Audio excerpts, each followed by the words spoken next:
तो मुंजिया मूवी की शुरुआत होती है 1952 से, जहां पर हमें गांव के अंदर फेस्टिवल होते हुए देखते हैं। उस फेस्टिवल के अंदर हम दो भाई बहनों को देखते हैं, जिसमें भाई का नाम गोटिया होता है। जहां पर गोटिया बहुत ही ज्यादा गुस्से में था, क्योंकि उसको अपने से 7 साल बड़ी लड़की मुन्ने से लगन करना था, यानी कि शादी करनी थी। लेकिन ऑब्वियसली इस चीज के लिए उसके परिवार वाले या फिर कोई भी राजी नहीं होता, जिसके चलते वो अपनी बहन को चैतो कुमारी में लेकर जाता है, वो भी एक बीच के किनारे से, ताकि वो वहाँ पर पीपल के पेड़ के नीचे एक रिचुअल कर सकेगा, जिससे कि उसको मुन्ने मिल जाएगी। अब रिचुअल करते टाइम एक शॉकिंग ट्विस्ट आता है कि गोटिया अपनी ही सगी बहन की बलि देने लगता है, क्योंकि उसको इस रिचुअल के दौरान एक नर बलि देनी थी। उसकी बहन उसको मजाक में अभी भी कहती है कि वो नारी है, लेकिन फिर भी वो नहीं सुनता और बलि देने ही वाला होता है कि गोटिया की बहन उसको धक्का देकर दूर करती है और भागने की कोशिश करती है। लेकिन अब पीछा करते समय गोटिया गिर पड़ता है, जिससे कि उसके सर पर गहरी चोट आती है। अब जब तक गोटिया की बहन अपने घर वालों को वहाँ पर बुलाकर लाती है, तब तक काफी देर हो गई थी और गोटिया वहीं पर खत्म हो जाता है। घर वाले बहुत ही दुखी थे और ये लोग ब्राह्मण होते हैं। खैर, अब एक खास चीज की गोटिया की मौत हुई थी उसके मुन्नन के 10 दिन के अंदर अंदर, तो कहीं उसकी आत्मा न भटके,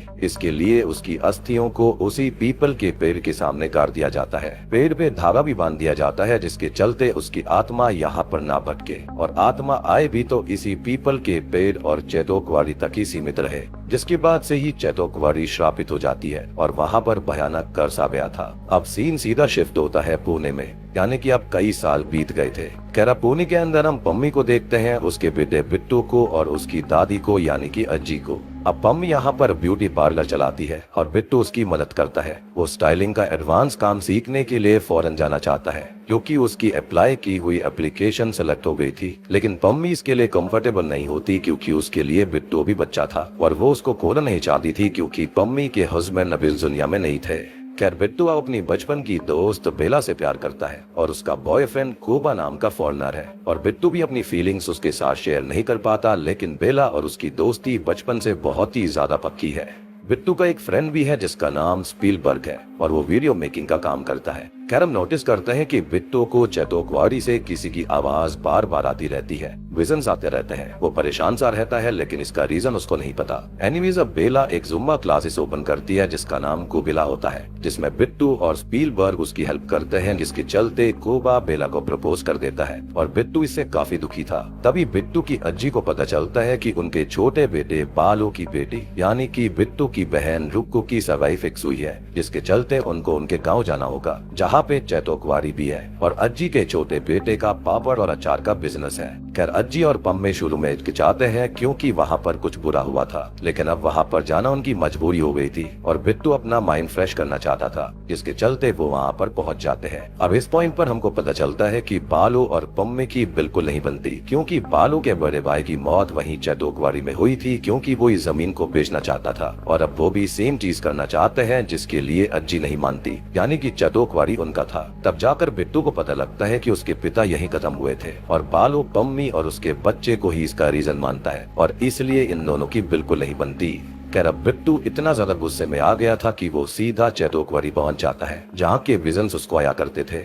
अब यहाँ पर चैतो कुंवारी की डिटेल लिखी जाए तो एक बीच है और वहीं से एक रास्ता सीधा चैतो कुंवारी तक जाता है। खैर, तभी हम वहाँ पर मुंजा को देखते हैं, जो कि बिट्टू पे हमला कर देता है। अब गांव वालों को बिट्टू की स्कूटी जंगल के पास मिलती है और तभी पूरे परिवार को खबर आती है कि बिट्टू मिसिंग है। लेकिन उसका चाचा बालो से इतनी नफरत करता था कि वो बस ये कहता है कि स्कूटी दे जाओ, बाकी देखा जाएगा, क्योंकि वो चैतो कुंवारी के नाम से ही मौत दिया करता था। अब चैतो कुंवारी जाने से सभी डर रहे थे, लेकिन तभी अज्जी मैटर अपने हाथों में लेती है, क्योंकि वहाँ पर बहुत ही बड़ा ट्विस्ट रिवील होता है कि बिट्टू की अज्जी असल में कोई और नहीं है, बल्कि वो गोटिया यानी कि मुंजिया की वही बहन है जिसकी वो बचपन में बलि देना चाहता था। और अज्जी के पास एक छड़ी होती है, जिसको लेकर वो सीधा चैतो कुंवारी पहुंच जाती है। अब या तो ये छड़ी उनके बाबा की है, जिससे कि गोटिया डरता था, तो उसका डर मुंजिया में भी है, या फिर ये कोई स्पेशल छड़ी है जो कि मुंजिया यानी कि ब्रह्म राक्षस को डराने दर्द देने में काम आती है। क्योंकि जैसे ही अज्जी इस छड़ी का इस्तेमाल करती है, मुंजिया बिट्टू को पीपल के पेड़ की जकड़ से ढीला कर देता है, और इस छड़ी के निशान भी उस पेड़ के ऊपर बन गए थे। और ये ब्रह्म राक्षस वाली कहानी मैं आपको थोड़ी देर में समझाऊंगा। एनीवेज अब अज्जी बिट्टू को वहां से ले जाने ही वाली थी कि तभी मुंजिया अपने हाथ को बिट्टू की पीठ पे इम्प्रिंट कर देता है और बस फिर यहाँ से अज्जी और बिट्टू किसी तरह से निकल जाते हैं। जहाँ पर अज्जी बताती है कि उसकी वजह से ही बिट्टू के पिता और उनके बड़े बेटे खत्म हो गए थे, क्योंकि उन्होंने ही उनको चैतोकवाड़ी अकेले में आने के लिए बोल दिया था। लेकिन तभी हम नोटिस करते हैं कि बिट्टू की पीठ का वो जो हैंड इम्प्रिंट होता है वो चमकने लगता है, उसको दर्द होता है और बस तभी बिट्टू के सामने ही अज्जी को मुंजिया जान से मार डालता है। यानी कि जो बलि वो सालों पहले देना चाहता था वो आज इनडायरेक्टली पूरी हो गई थी और मुंजिया के अंदर अपनी बहन को लेकर गुस्सा भी था। सोचकर देखो, अपनी सगी बहन को मार डाला और तभी बिट्टू ये देखकर वहीं बेहोश हो जाता है। इसके बाद बिट्टू की आंख सीधा हॉस्पिटल में खुलती है, जहां पर उसको ये दुख खबर मिलती है कि उसकी अज्जी अब जिंदा नहीं रही, जो कि उस पर जान छिड़कती थी। वो उनका बहुत ही ज्यादा लाडला था, लेकिन अब वो नहीं रही, जिससे कि पम्मी, बिट्टू और रुक्कू सभी टूट जाते हैं। लेकिन बालू के टोंड अज्जी की चिता जलते वक्त भी नहीं रुकते और बस गुस्से में आकर पम्मी बिट्टू को शहर ले जाने लगती है। अब शाम होते ही बस के अंदर मुंजिया एक लेडी पैसेंजर को चिमटी काट लेता है, जिससे उस लेडी को बिट्टू पे शक होता है, वो उसको मारती है। लेकिन हम देखते हैं कि वो मुंजिया ने किया था, जो कि बस बिट्टू को दिख रहा था। और आप ये भी सोच रहे होंगे कि जो मुंजिया इतने सालों से पेड़ से बंधा हुआ था वो आज शहर कैसे आ गया और बिट्टू को ही क्यों दिखा। तो असल में ये मुंजिया असल में अपने ब्लड लाइन्स वालों को ही दिखते हैं, सिर्फ शाम में ही आ सकते हैं, उनको पलस कर सकते हैं, उनके साथ रह सकते हैं। और अब एक तरह से मुंजिया ने बिट्टू को मार करके उसको पीपल का पेड़ बना लिया था, जिस पर वो कभी भी शाम में आ जा सकता था। अब शहर में आते ही मुंजिया उसकी नाक में दम कर देता है। वो उससे लगातार मुन्नी को ढूंढने के लिए कहता है और इसी सेम चीज को बिट्टू का फ्रेंड स्पीलबर्ग भी फील कर पाता है और सुन पाता है, क्योंकि वो मुंजिया को देख नहीं सकता था।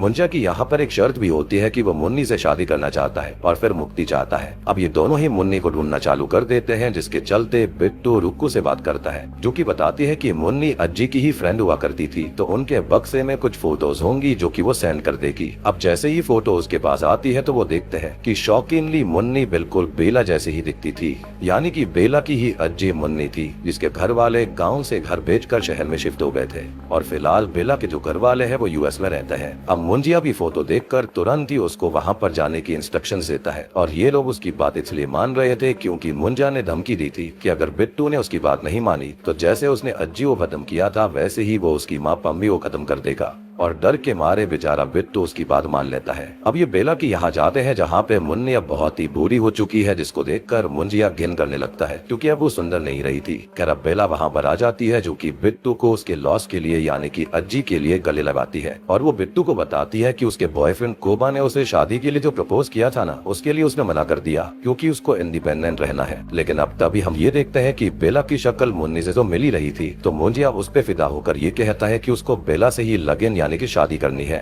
अब मुंजिया पूरा प्लान बताता है कि उनको चैतोकवाड़ी में ही बेला को लेकर आना होगा, उसका सैक्रिफाइस करना होगा, जिसके बाद ही मुंजिया आजाद हो पाएगा। लेकिन बिट्टू इससे शॉक हो जाता है क्योंकि वो तो बेला से इतना प्यार करता था, लेकिन अल्टीमेटली उसको इस बात के लिए मानना पड़ता है, अदरवाइज उसकी माँ को भी मरना पड़ता। खैर अब ये दोनों ही जाते हैं सीधा कटप्पा के पास। जस्ट किडिंग, ये जाते हैं एल्वेज करीम प्रभाकर के पास में, जो कि भूत भगाने में एक्सपर्ट होता है। हैंड ऑफ गॉड उसके पास था, लेकिन बिट्टू को इन सब पर विश्वास नहीं होता, सिर्फ यहाँ पर स्पीलबर्ग ही था जिसको यकीन था। लेकिन जैसे ही स्पीलबर्ग बिट्टू की पीठ पे मुंजिया का हैंड इम्प्रिंट उसको दिखाता है तो प्रभाकर तुरंत ही बोलता है कि आइयो मुंजिया, क्योंकि वो पहले 4 मुंजिया को हरा चुका था। और तब जाकर हमें मुंजिया का डिटेल दिया जाता है कि अगर कोई ब्राह्मण लड़का जिसकी उम्र 10 साल से कम की रही हो और अगर उसकी मौत उसके मुन्नन होने के 10 दिन के भीतर ही हो जाती है, तो जो ऐसे लड़कों की आत्मा होती है वो मुंजिया बनती है। इसलिए उनकी अस्थियों को पीपल के पेड़ के सामने गड़ा जाता है या फिर उसके नीचे गड़ा जाता है, क्योंकि उनकी कुछ अधूरी इच्छाएं होती है और वो कहीं बाहर ना आ जाएं, इसलिए उनको पेड़ से बांध दिया जाता है।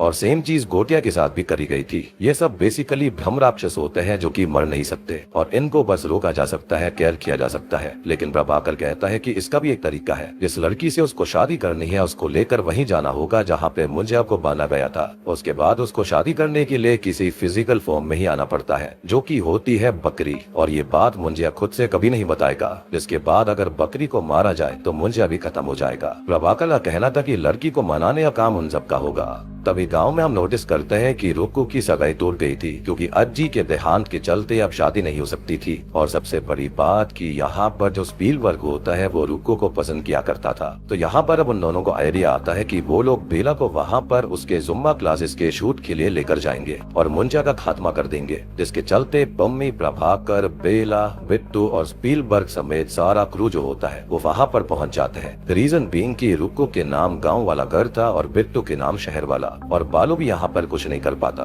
उसको मजबूरी में इनको रहने देना पड़ता है। खैर शूट वगैरह काफी अच्छे से होता है और ये सॉन्ग जो आता है ना वो भी काफी बढ़िया था, जो कि अरिजीत सिंह ने गाया है, जिसका नाम है तेनू खबर नहीं। एनीवेज अब बिट्टू और बेला साथ में बैठे होते हैं जहाँ पर बेला कोबा से ब्रेकअप करने वाली थी, लेकिन कोबा यहीं पर आ जाता है और बेला से माफी मांगने लगता है। वो उसको आजादी देने के लिए रेडी था, जिसके बाद बेला भी मान जाती है। लेकिन जब कोबा बेला को किस करने की कोशिश करता है तो उसी वक्त शाम होने को थी, तो मुझे आकर कोबा को ले जाता है, उसको घर कर देता है, जिसके चलते उसको क्लिनिक ले जाना पड़ता है, जहाँ पर डॉक्टर बताते हैं कि जानवर ने उसके बॉल्स को यानी कि गुलाब जामुन समझकर खा लिया है। लेकिन हम जानते हैं कि ये काम मुंजिया का था। अब इस चीज से बेला बेहोश हो गई थी क्योंकि उनका फ्यूचर ही खत्म हो गया। अब बिट्टू और स्पीलबर्ग मुंजिया को शांत करने की कोशिश करते हैं, लेकिन तभी वहाँ पर रुक्कू भी आ जाती है, जो कि मुंजिया को देख सकती थी क्योंकि वो भी सेम ही ब्लड लाइन की है। और बस अब ये तीनों प्लान करते हैं कि मुंजिया को अब खत्म करना ही पड़ेगा, उसे रोकना पड़ेगा। खैर प्रभाकर इनको सब बताता है कि इनको एक बकरी लानी पड़ेगी, जिसके माथे पर एक स्पेशल चिन्ह बनाकर मंत्र पढ़ने होंगे और मुंजिया को बकरी के शरीर में आमंत्रित करना पड़ेगा। और ये साइन बिट्टू के खून से बनेगा, जो कि होता है एक Z और उसके बीच में एक और लाइन। लेकिन इस साइन को बनाने में कोई भी गलती नहीं करनी है और ना ही किसी और के शरीर पर या माथे पर ही बनाना है, अदरवाइज गड़बड़ हो जाएगी। खैर अब ये सब लोग बकरी लाते हैं और बेला को दारू पिला के वहाँ चैटोकवाड़ी वाले पीपल के पेड़ के नीचे ले आते हैं। और मुंजिया इनको प्रभाकर वाली इंस्ट्रक्शन ही देता है, यानी कि उसने अभी तक इनको कुछ नहीं बताया था। और मुंजिया बकरी में आ जाता है, लेकिन गड़बड़ हो जाती है क्योंकि बेला ने अपने माथे पे सेम साइन बना दिया था। और अब बस मुंजिया बकरी से निकलकर बेला के अंदर चला जाता है और बकरी के अंदर बेला की आत्मा चली जाती है, यानी कि यहाँ पर आत्मा स्विच हो गई थी। अब ये लोग करते ये है कि किसी तरह से इस बकरी को यानी कि बेला को लेकर वो आ रहे होते हैं, लेकिन इसको बकरी समझकर बालू अपने साथ ले जाता है ताकि वो उसको खा सके। अब ये लोग घर आ जाते हैं और पम्मी को बालू के खिलाफ भड़काते हैं कि पम्मी में बिल्कुल हिम्मत नहीं है बकरी लेने की, जिसके चलते वो गुस्से में वहाँ से जाने को उठती है कि बेला के शरीर में मुंजिया इन पर हमला कर देता है और सीधा घर पहुँच जाता है जहाँ पर पम्मी को बिट्टू ने सब बता दिया था। लेकिन तभी प्रभाकर वहाँ पर आ जाता है क्योंकि इन्होंने उसको पहले ही सब बता दिया था। वो नमक का इस्तेमाल करके मुंजिया बेला को सर्कल में ही बांध देता है। स्पीलबर्ग और रुक्कू उस पर नजर रख रहे थे, लेकिन तभी स्पीलबर्ग को बहुत तेज सुसु आने लगती है, जिसके चलते वो वहाँ पर पास में ही चला जाता है और बाकी बेला को ढूंढने यानी कि उस बकरी को लेने जाते हैं। अब वहां जाकर इनको दिखता है कि बकरी को तो खा लिया गया है, तो प्रभाकर का ये कहना था कि बेला की आत्मा उसके शरीर में होगी और इससे भी आत्मा का एक्सचेंज हो सकता है। अब ये लोग साइन बनाते हैं उसके माथे पर, लेकिन तब तक स्पीलबर्ग को वो बकरी मिल गई थी और रुक्को को बेवकूफ बनाकर मुंजिया आजाद होकर यहीं पर आ गया था। अब होता यह है कि 3 लोगों पर ये साइन बना हुआ था, यानी कि बकरी, बेला और बालू पर, जिससे कि बालू के शरीर में मुंजिया आ जाता है, बेला की आत्मा उसके शरीर में वापस आ गई थी और बकरी को भी उसकी आत्मा मिल जाती है। अब बालू के शरीर में मुंजिया सब पर हमला करता है और प्रभाकर को भी दूर फेंक देता है और फिर बेला को लेकर सीधा निकल पड़ता है चैटोकवाड़ी की तरफ। तभी बिट्टू को अपनी अज्जी की आत्मा दिखाई देती है, जो कि उसको ये कहती है कि अब मैनअप होने का टाइम आ चुका है, यानी कि हवा के झोंके को तूफान बनने का वक्त आ गया था। और वो छड़ी भी समुद्र से बाहर अचानक प्रकट हो जाती है, एज इफ की अज्जी की आत्मा उसकी हेल्प कर रही थी। फाइनली अब बिट्टू पीपल के पेड़ के पास पहुंच जाता है और इस छड़ी से खूब सारे वार मुंजिया पे करता है और अब उसकी आत्मा को सेम साइन बनाकर प्रॉपरली पेड़ से अटैच करता है। बालू भी इससे आजाद हो गया था, लेकिन वो ये सब देखकर डर कर वहाँ से भाग जाता है क्योंकि वो एक बुज़दिल इंसान था। मतलब अब मुंजिया पेड़ के अंदर था, लाइक पेड़ मुंजिया का शरीर बन गया था, जिससे कि उसको ज्यादा ताकत मिल जाती है। यानी कि अब मुंजिया जो था वो पेड़ को एज अ इक्विपमेंट की तरह, एक हथियार की तरह इस्तेमाल कर सकता था। वो पेड़ की जड़ों से यहाँ पर इन दोनों पर ही हमला कर देता है। लेकिन तभी होता यह है कि जो बेला होती है वो मुंजिया के ऊपर तेल डाल देती है, जो कि ये लोग मुंजिया के लिए पहले लेकर आए थे ताकि वो सब कुछ जला सके। और बस बिट्टू वहाँ पर आग लगा देता है, जिससे कि ये पीपल का पेड़ जलने लगता है और बेला और बिट्टू बच गए थे। बिट्टू ने फाइनली अपने प्यार को बचा लिया। खैर अब कुछ हफ्ते बीत जाते हैं और अब बेला बाहर घूमने जाने वाली थी। बिट्टू अब बेला को अपनी फीलिंग्स बताता है, लेकिन बेला उसको फ्रेंड जोन कर देती है, यानी कि वो उससे बहुत ही ज्यादा अटैच तो थी, उसकी दोस्त भी बन रही थी, लेकिन बस ये कह देती है कि तुम बेटर डिजर्व करते हो और मैं तो बाहर घूमना चाहती हूँ। और सच बताऊं, मुझे यहाँ पर बेला का कैरेक्टर बहुत ही ज्यादा इरिटेटिंग लगा। मतलब इस लड़की को पता ही नहीं था कि इसको चाहिए क्या। इसको आजादी चाहिए, इसको जुम्बा करना है, इसको बाहर घूमना है, इसको फॉरेनर चाहिए या फिर बिट्टू चाहिए, इसको कुछ नहीं पता था। और बिट्टू भी उसको जाने देता है। उसको लगता है कि यहाँ पर जब बेला को यही नहीं पता कि उसे चाहिए क्या, तो वो बिट्टू का ख्याल रखती। अल्टीमेटली यहाँ पर यही सिखाया गया है कि प्यार करने का मतलब जाने देना होता है, ना कि जबरदस्ती करना। दुख होता है लेकिन यही सही है। जबकि मुंजा ने उल्टा किया था। गोटिया शुरू से ही ईविल था और वो ईविल था इसलिए अब हम राक्षस बना था। खैर मूवी के एंड में हम देखते हैं कि चैतो कुंवारी को काटा जा रहा था क्योंकि उस जगह को एक बिल्डर ने खरीद लिया। सेम चीज बालो ने भी बहुत पहले कही थी कि वो उसको बेचना चाहता है, जैसे कि उसका बड़ा भाई भी बेचना चाहता था। और अब अज्जी के मरने के बाद उसके पास राइट्स आ गए होंगे। साथ ही साथ हम ये भी देखते हैं कि अब जो बालो होता है वो बिल्कुल पगला सा हो गया था। वो अपने ऊपर पानी डलवाता है कि वो सूखने वाला है। और अब यहाँ पर एक बहुत ही बड़ा ट्विस्ट रिवील होता है। मुझे यहाँ पर ऐसा लगता है कि जो स्टार्टिंग में सीन आया था जहाँ पर इन तीनों के माथे पर साइन बना था, तो मुंजिया की जो आत्मा थी वो तो चली गई थी बालू के अंदर। बेला को उसकी आत्मा मिल गई थी, लेकिन बकरी के अंदर शायद से बालू की आत्मा चली गई।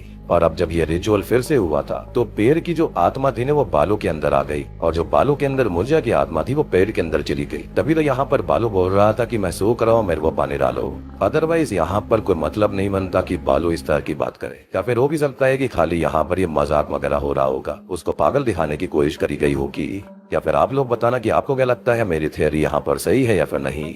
एनीवेज अब मूवी के एंडिंग सीन में बिट्टू को फिर से एहसास होता है कि मुंजिया अभी भी जिंदा है। मैंने कहा ना कि ब्रह्म राक्षसों को मारा नहीं जा सकता, लेकिन इस बार बिट्टू उस छड़ी के साथ मुंजिया से लड़ने के लिए पूरी तरह से तैयार था, क्योंकि अब उसने डरना छोड़ दिया। और अब यहाँ पर सबसे बेहतरीन चीज आती है। मूवी के पोस्ट क्रेडिट सीन में हम भेड़िया मूवी की कैमियो को देख पाते हैं। जी हाँ, जना भास्कर को ढूंढ रहा होता है क्योंकि वो जंगल में भेड़िया बनने के बाद नंगा था। जना के हाथ में मुन्नी नाम की चड्डी थी और बस भास्कर कहता है कि मुन्नी की चड्डी छी।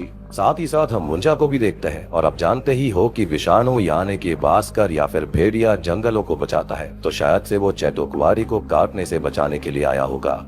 इसी के साथ में मुंजिया मूवी यहीं पर खत्म हो जाती है। तो दोस्तों ये थी मुंजिया फिल्म की कहानी। चैनल के ऊपर नए हैं तो सब्सक्राइब कर लीजिए।